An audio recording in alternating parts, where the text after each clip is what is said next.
ഇന്നൊരു what I ഏറ്റിന് day ആണ് കേട്ടോ. ഇഡ്ഡലി, സാമ്പാർ, ചട്നി.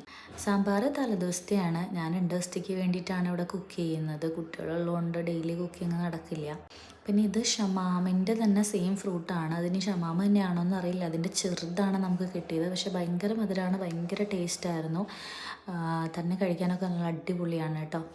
പിന്നെ ഉച്ചയ്ക്ക് വെണ്ടയ്ക്ക മെഴുക്ക് വരട്ടി, ചെറുപയർ, പിന്നെ നമ്മുടെ പരിപ്പ് തോരൻ പോലെ വെച്ചത്, മുട്ട സ്ക്രാമ്പിൾ ചെയ്തത്, അച്ചാർ, സാലഡ്.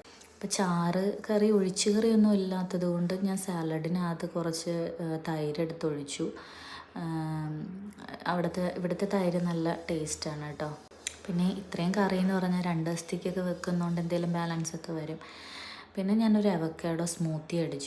എൻ്റെ ഓൾവേസ് ഫേവറേറ്റാണ്. ഞാൻ പുറത്ത് പോയി കഴിഞ്ഞാൽ അവക്കാഡോ ഷേക്കാണ് ഓർഡർ ചെയ്യുന്നത്. പിന്നെ വൈകിട്ട് നല്ല മോര് കറി, മീൻ വറുത്തത്, പാവയ്ക്ക ഫ്രൈ. ഈ പാവയ്ക്ക ഫ്രൈ റെസിപ്പി ഞാൻ ഇട്ടിട്ടുണ്ട്.